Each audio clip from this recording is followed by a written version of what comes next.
দিন ছিল।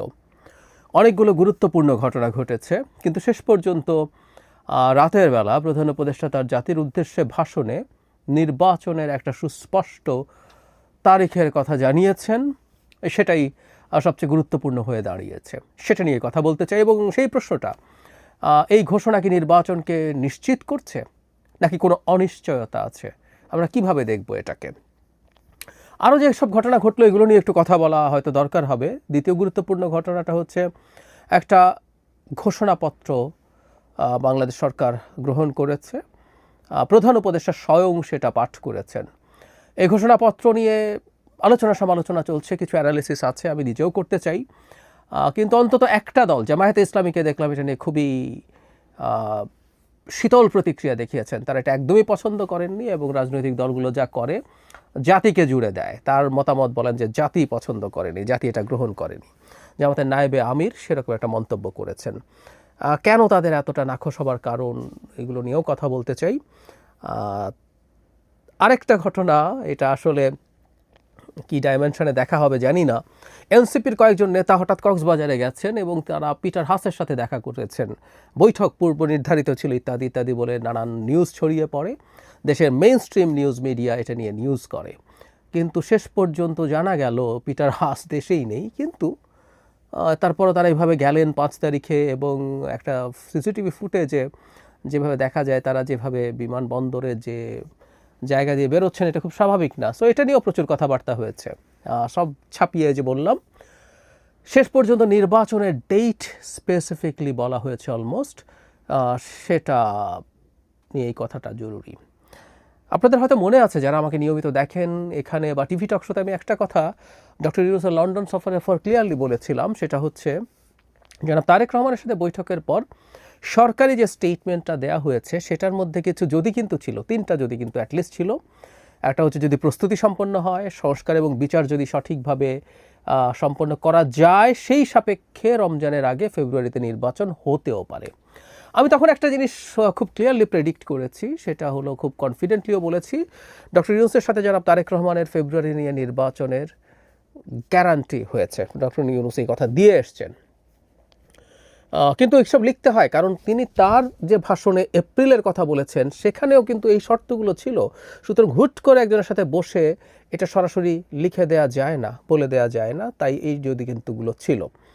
আর বিএনপির পক্ষ থেকে যেভাবে উচ্ছ্বাস প্রকাশ করা হয়েছে ওই মিটিং নিয়ে, তাতে আমি কনফিডেন্ট ছিলাম এই রকম কোনো নিশ্চিত গ্যারান্টি না থাকলে বিএনপি আসলে এতটা উচ্ছ্বাস প্রকাশ করতো না এই বৈঠক সম্পর্কে। তাতে এটা খুব স্পষ্ট ছিল। এখন আমরা অনিশ্চয়তা আছে কিনা সেটা নিয়ে কথা বলবো। তার আগে একটা তর্ক কেউ কেউ করছেন যে সরকার নির্বাচনের তারিখ ঘোষণার কে, নির্বাচন কমিশন এটা করবে না। সরি, যারা এটা বলছেন তারা ভুল করছেন। টেকনিক্যালি বাংলাদেশের নির্বাচন কমিশন দুটো নির্বাচন করার ব্যাপারে তার নিজস্ব ক্ষমতা, সে নিজে সিদ্ধান্ত নিতে পারে। তাদের যে কথা বলছেন তার প্রাথমিক কথাটা এক অর্থে ঠিক আছে, কারণ সংসদ নির্বাচন এবং রাষ্ট্রপতি নির্বাচন এ দুটো নির্বাচন কমিশন স্বয়ংসম্পূর্ণ সিদ্ধান্ত নেওয়ার ক্ষেত্রে, সংবিধানে তাই লেখা আছে। মানে রাষ্ট্রপতি নির্বাচনটা এখন পার্লামেন্টারি সিস্টেমে যে রাষ্ট্রপতি নির্বাচন হয়, এটা তেমন কোনো জোগাড় যন্ত্রের ব্যাপার না, এটা একটা অ্যাডমিনিস্ট্রেটিভ কাজ। কিন্তু একসময় তো প্রেসিডেন্সিয়াল সিস্টেম ছিল, সো ওই জিনিসটা রয়ে গেছে ওখানে। তাহলে সংসদ নির্বাচন এবং প্রেসিডেন্ট নির্বাচন সে নিজে নেবে। সো সামনে একটা সংসদ নির্বাচন কমিশনই কি সিদ্ধান্ত নেওয়ার কথা? উত্তর হচ্ছে না। আমাদের সংবিধানে যেইভাবে নির্বাচন হওয়ার কথা ছিল সেই স্ট্রাকচারটা পুরো ভেঙে পড়েছে। পঞ্চদশ সংশোধনীর পর ছিল হঠাৎ করে যদি সংসদ ভেঙে যায় মেয়াদ উত্তীর্ণ হওয়ার আগেই, তাহলে ভেঙে যাওয়ার পরবর্তী 3 মাসের মধ্যে নির্বাচন হবে। সেই ক্ষেত্রে নির্বাচন কমিশন 3 মাসের মধ্যে নিজে স্বতঃস্ফূর্তভাবে ডেট ঠিক করতে পারত সংবিধান অনুযায়ী। কিন্তু আমরা ওটা ফলো করিনি। নির্বাচন কমিশন গঠন হওয়াটা নিয়েও আরও অনেক ঘটনা বা জটিলতা ছিল। আর পঞ্চদশ সংশোধনী এখন বাতিল হয়ে গেছে, তাতে ত্রয়োদশ সংশোধনী আছে, তাতে তত্ত্বাবধায়ক সরকারের অপশন আছে, সেটাও 3 মাসের মধ্যে নির্বাচন করার কথা তত্ত্বাবধায়ক সরকার গঠিত হওয়ার পর। ফলে আমরা অলরেডি, আমি বহুবার বলেছি, আমরা সংবিধানের এই একটা জায়গা বাইরে চলে গেছি। ফলে এখন নির্বাচন কমিশন সংবিধান অনুযায়ী নিজের নির্বাচনের ডেট ঠিক করবে ক্ষমতা বলে, এটা হয় না, এটা হতে পারে না। এবং ভবিষ্যতে বারবার বলছি আমাদের আরও বেশ কিছু কাজ আছে, সব কিছু আমরা একত্র করে আগামী সরকারকে এই সরকারের সময় সংবিধান ভঙ্গের বেশ কিছু জিনিস র্যাটিফাই করতে হবে। 5ম এবং 7ম সংশোধনীর মাধ্যমে জিয়াউর রহমান এবং হুসাইন মোহাম্মদ এরশাদের শাসন আমলকে বৈধতা দেওয়া হয়েছিল, যদিও সেটার একটা বড় অংশ পরবর্তীতে উচ্চ আদালতে বাতিল হয়েছিল। এগুলো শেখ হাসিনার আদালত, এবং আমরা এটাকে এভাবেই বলতে পারি যে সেগুলো তারা সেই কারণে হয়েছে। এই জন্য আমরা প্রায় অনেকে মনে করি কেউ সংবিধানের মধ্যে এটা সেটা যদি ঢুকিয়ে ফেলা যায়, আমাদের সিকিউরিটি নিশ্চিত করা যায়, আমরা যারা অভ্যুত্থানের মানুষ আছি তারা মানে নিরাপদ হয়ে যাব।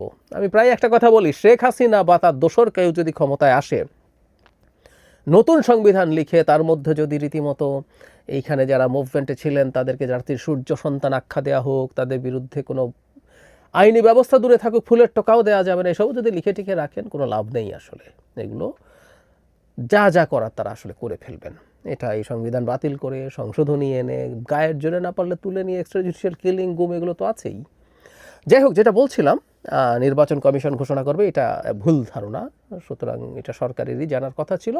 এবং প্রধান উপদেষ্টা যেটা জানিয়েছেন, নির্বাচন কমিশনকে তারা একটা চিঠির মাধ্যমে জানাবেন রমজানের আগে ফেব্রুয়ারি মাসেই একটা ডেট ঠিক করার জন্য। তার মানে মোটা দাগে সেকেন্ড উইকের মধ্যে নির্বাচন হবে বা থার্ড উইকের শুরুর দিকে, এরকম একটা কিছু মোটামুটি নিশ্চিত হয়ে গেছে। থার্ড উইকের শুরু না, সেকেন্ড উইকের মধ্যেই নির্বাচন হবে, ব্যাপারটা এইরকমই, এটা নিশ্চিত হয়ে গেছে। এখন প্রধান উপদেষ্টা তার জায়গা থেকে তার কথা রাখলেন এবং তিনি নির্বাচন দিতে চান কি চান না এই ধরনের একটা কনফিউশন ছড়িয়ে পড়েছিল বিভিন্ন দিকে।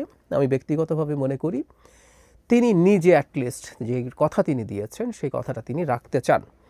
কারণ আমরা প্রায় একটা কথা বলছি যে ডক্টর ইউনূস আগে কেমন ছিলেন, তিনি গ্রামীণে কেমন ছিলেন, তিনি অন্যান্য প্রতিষ্ঠানে কেমন ছিলেন, সেটার জন্য জাতি খুব ওয়াকিবহাল ছিল না। আমরা জানি না, আমি নিজেও আসলে জানি না। কিন্তু এটা তো সত্য, উনি এখন দেশের দায়িত্ব নিয়ে কি করছেন সেটা এই জাতি জানে, বিশ্ব জানে। তিনি একটা বিশ্বের একজন অতি গুরুত্বপূর্ণ ব্যক্তিত্ব হিসাবে সারা পৃথিবীর নজর তার দিকে আছে। সুতরাং তিনি যে কমিটমেন্ট করেছেন সেই কমিটমেন্টের ব্যাপারে তিনি শতভাগ আন্তরিক, এটা আমি বিশ্বাস করি। কিন্তু এখানে একটা কিন্তু আছে। আমি আগে বলেছিলাম, আপনাদের মনে আছে হয়তো, অনেকবার বলেছি, এবং আমি ভয়টা পাই। আমরা প্রধান উপদেষ্টাকে যথেষ্ট টাফ হিসাবে দেখি না যখন কঠোর হওয়ার প্রয়োজন হয়। প্রধান উপদেষ্টা আওয়ামী লীগকে নিষিদ্ধ করবেন না বহুবার বলেছেন, 7-8 বার বিদেশি মিডিয়ার সাথে অনেক সাক্ষাৎকারে তিনি বলেছেন, দেশেও বলেছেন। কিন্তু শেষ পর্যন্ত করলেন চাপের মুখে পড়ে। যখন একটা সকল আন্দোলন শুরু হলো জনাব হযরত আব্দুল্লাহর নেতৃত্বে, তার সাথে জামায়াত শিবির যুক্ত হলো, ইসলামিস্টরা, ফার রাইটরা যোগ হয়ে শাহবাগে একটা মোটামুটি ব্লকেড হলো, শেষ পর্যন্ত তো সিদ্ধান্ত নিতে হলো।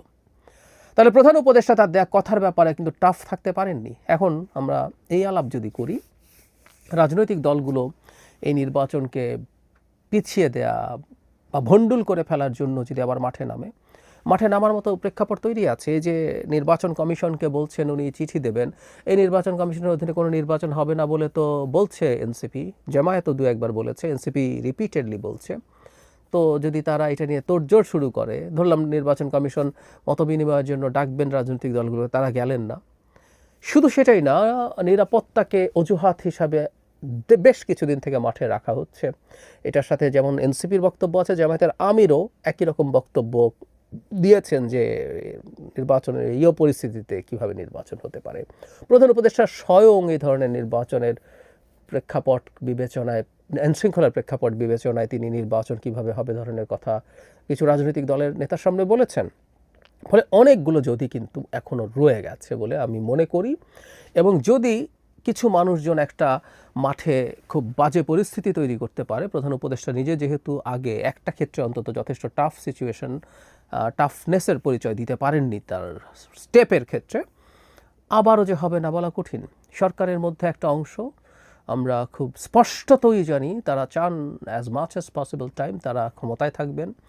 সরকারের মধ্যে যেমন আছেন, সরকারের বাইরে লোকজন আছেন, দেশের বাইরে থাকা ইনফ্লুয়েন্সাররা আছেন। অনেকে মনে করেন এই সরকারের অনেক দিন থাকা দরকার, সামনে অন্য একটা বয়ান আনেন, কিন্তু যখনই এটা তারা করতে পারেন তাতে তাদের আসলে ডিফ্যাক্টো পাওয়ার বাড়ে। বহু মানুষের বহু রকম ক্ষমতা, দেশের মধ্যেও কিছু লোকজন আছে, এই দেশের মধ্যে নাকি একজন সিরাজুল আলম খান আছে, পেছনে পেছনে কত কি করে।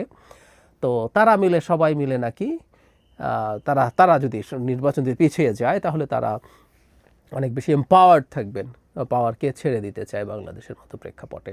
সো এই চেষ্টা চলবে, কিন্তু আমি ব্যক্তিগতভাবে মনে করি শেষ পর্যন্ত নির্বাচন ফেব্রুয়ারিতে হবে। কেন হবে এটা নিয়ে আমার নিজস্ব একটা বিশ্লেষণ আছে, আমি সেই বিশ্লেষণটা আপনাদের সামনে অচিরেই নিয়ে আসবো। তবে আমি একটা কথা আগেও বলেছি, আমি এখনও বলছি, বাংলাদেশে একটা নির্বাচন হয়ে সুষ্ঠুভাবে নির্বাচিত জনপ্রতিনিধিদের হাতে ক্ষমতা হস্তান্তর করার আগ পর্যন্ত আমরা বিপদমুক্ত নই। এই যে দেশে যেসব দলগুলো নানান রকম টালবাহানা করছে, নানান রকম কথা বলছে, এগুলো যদি মানে দর কষাকষির কারণে হয়, বিএনপির কাছ থেকে কোনো ল্যাভারেজ চায় তারা, দ্যাটস ফাইন। কিন্তু এগুলো যদি ষড়যন্ত্রের অংশ হয় নির্বাচন বানচাল বা ভণ্ডুল করার জন্য, প্রচুর দেশি বিদেশি খেলোয়াড় আছে, আমরা তো দেশি খেলোয়াড়দের কথা বললাম, বিদেশি প্রচুর খেলোয়াড় আছে, অনেক দেশ আছে, অনেকের এখানে ভেস্টেড ইন্টারেস্ট আছে, জিওপলিটিক্যাল ইন্টারেস্ট আছে। সো নির্বাচন নিয়ে প্রচুর প্রচুর কথাবার্তা, প্রচুর স্বার্থের সংঘাতের সম্ভাবনা আছে।